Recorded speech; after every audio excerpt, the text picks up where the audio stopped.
Hello friend, मेरा नाम धर्मेंद्र दुबे है। मैं आज ही वर्ल्ड डायबिटीज़ डे के अवसर पर आपको अपने ज्ञान के अनुसार कुछ डायबिटीज़ के बारे में बताना चाहता हूं और आशा करता हूं आपको यह वीडियो और वह जानकारी पसंद आएगी।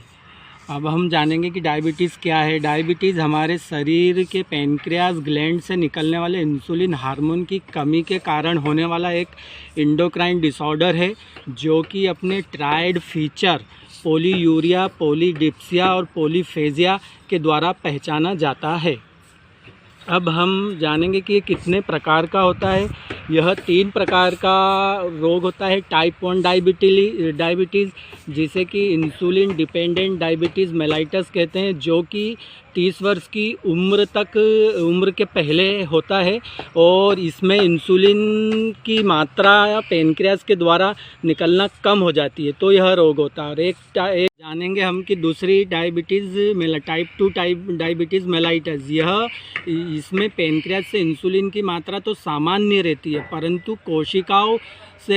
परंतु पैनक्रियास की कोशिकाएं इसकी इनसेंसिटिव रहती है और रेजिस्टेंट पावर डेवलप हो जाता है, जिससे कार्बोहाइड्रेट का मेटाबॉलिज्म ठीक प्रकार नहीं होता है। और यह डायबिटीज़ का प्रकार 30 वर्ष की उम्र के बाद होता है।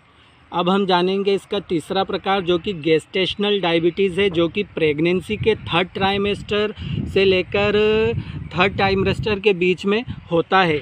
यह अलग प्रकार की डायबिटीज़ जनरली बेबी डिलीवर्ड हो जाने के बाद स्वतः ठीक हो जाती है, परंतु इस प्रकार की डायबिटीज़ में हमें रिकरेंट बार बार डायबिटीज़ की जांच कराना आवश्यक होता है कि इन फ्यूचर यह बीमारी ना हो सके। हो गया। अब हम जानेंगे कि ये किस कारणों से होता है। एक हमारी सेडेंट्री लाइफस्टाइल, ओबेसिटी और हेरेडिटी और ऑटोइम्यून बीटा सेल के डिस्ट्रक्शन के कारण भी यह रोग होता है। और यह बीमारी स्मोकिंग, अल्कोहलिज्म ज़्यादा करने से भी होती है। और यह ज़्यादा कार्टिकोस्टेरॉइड ड्रग यूज़ करने से होती है। हार्मोनल कॉन्ट्रासेप्टिव पिल्स से एक्स्ट्रा ऑर्डिनरी लेने से भी यह बीमारी होने के चांसेस रहते हैं। और इसका एक कारण उम्र 40 इयर्स के ऊपर हो जाने के बाद भी यह बीमारी हो सकती है। अब हम बीमारी इसकी पैथोफिजियोलॉजी के बारे में जानेंगे। अब हम जानेंगे इसकी पैथोफिजियोलॉजी, कि जिस प्रकार से ये बीमारी हमारे अंदर अटैक करती है और फिर बाहर किन क्या क्या कारणों से बाहर हमें दिखती है। तो क्या होता है, ड्यू टू इटियोलॉजिकल फैक्टर। अब इसमें इटियोलॉजिकल फैक्टर है obesity, mental stress, age above 40 year, destruction of beta cells and heredity. फिर उसके बाद क्या होता है, इन्फ्लामेशन और destruction of beta cells of Langerhans of pancreas की जो लैंगरहैंस कोशिकाएं हैं, उसकी बीटा सेल्स में इन्फ्लामेशन हो जाता है या फिर उसका डिस्ट्रक्शन हो जाता है। फिर उसके बाद क्या होता है, डिक्रीज सिक्रेशन ऑफ इंसुलिन, मतलब इंसुलिन हार्मोन का सिक्रेशन कम हो जाता है। फिर उसके बाद होता है insulin requirement is not sufficient for total body. फिर उसके बाद होता है डिस्टर्बेंस इन कार्बोहाइड्रेट मेटाबॉलिज्म, मतलब इसके बाद जब होता है कि कार्बोहाइड्रेट का उपापचय डिस्टर्ब हो जाता है, जिसके कारण से increase blood sugar level, that is hyperglycaemia occurs. मतलब जो ब्लड के लेवल में शक्कर की मात्रा बढ़ जाती है, तो उसको हाइपरग्लाइसेमिया बोलते हैं जब यह हो जाता है। फिर उसके बाद होता है decrease glycogen level and decrease energy. फिर हमें ग्लाइकोजन लेवल हमारा डिक्रीज हो जाता है और एनर्जी लेवल भी डिक्रीज होने लगता है। फिर उसके बाद हमें होता है weight loss due to improper carbohydrate metabolism. जब एनर्जी लेवल कम हो जाता है तो कार्बोहाइड्रेट मेटाबॉलिज्म भी इम्प्रॉपर होता है, जिससे हमारा वज़न कम होने लगता है। फिर इसके कारण से हमें पोलीयूरिया, पॉलीडिप्सिया, पॉलीफेजिया, जो इसके डायबिटीज़ मेलाइटस के ट्राइड फीचर हैं। पोलीयूरिया मतलब ज़्यादा बाथरूम होना, पॉलीडिप्सिया मतलब ज़्यादा प्यास लगना, पॉलीफेजिया मतलब ज़्यादा भूख लगना। इन लक्षणों के अलावा हमें ब्लड विजन धुंधला दिखाई देता है, नोक्ट्यूरिया, रात के समय हमें ज़्यादा बाथरूम होती है, रिकरेंट स्किन इन्फेक्शन होते हैं, बार बार थकान ज़्यादा लगती है, पेरेस्थेसिया मतलब हमें शरीर में या हमारे पैरों में पीन जैसा कुछ चुभने लगता है, वज़न कम हो जाता है। इसके इन लक्षणों के अलावा हमको रात के समय बार बार डायरिया होता है, जिसे नॉक्टुरल डायरिया भी बोलते हैं।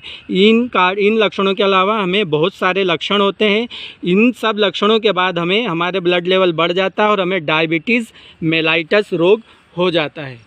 अब इसके लिए क्या क्या जांचें करवानी चाहिए? इसके लिए पहले हमें history collection, physical examination, ophthalmic examination और HbA1c, fasting blood sugar, random blood sugar और खाना खाने के ठीक 2 घंटे बाद वाली PPBS ब्लड शुगर कराना चाहिए।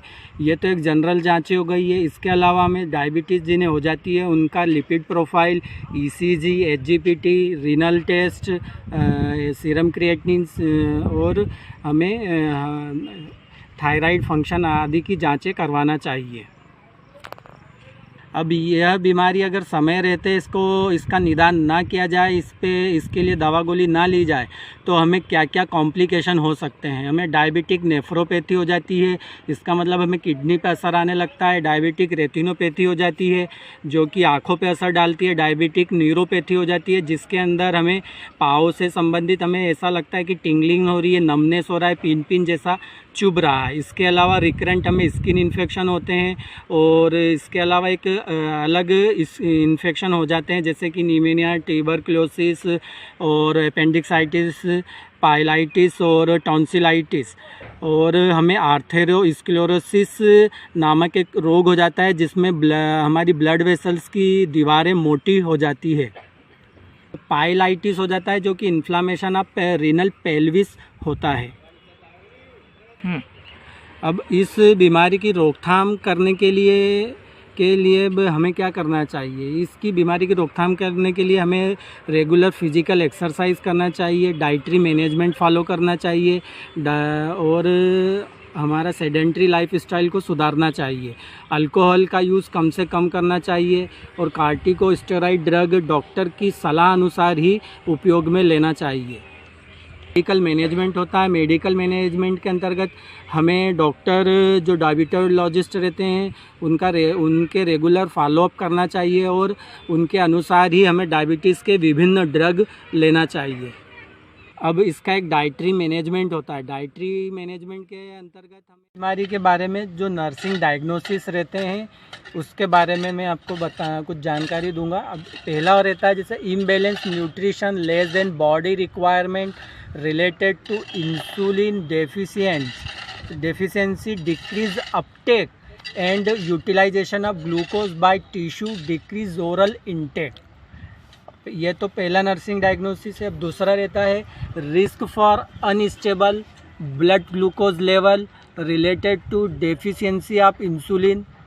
तीसरा रहेगा रिस्क फॉर इन्फेक्शन या injury to feet related to hyperglycaemia oblique numbness है। Risk for disturb sensory perception related to imbalance electrolyte glucose and insulin. था नर्सिंग डायग्नोसिस रहेगा alter daily living pattern related to fatigue and weakness. और पांचवा रहेगा deficient knowledge related to disease process, prognosis, treatment, self care and discharge need. Self care deficient related to disease process. और सातवां रहेगा activity intolerance related to poor glucose control. और इसके अलावा और एक और रहेगा risk for impaired skin integrity related to decrease sensation and circulation to lower limbs oblique pruritus. आशा करता हूँ आपको यह वीडियो और यह जानकारी अच्छी लगी होगी। अगर इसमें और कोई सुधार की हो, मेरा नॉलेज बढ़ाने की आवश्यकता हो तो कृपया कर कमेंट्स में बताएं। धन्यवाद।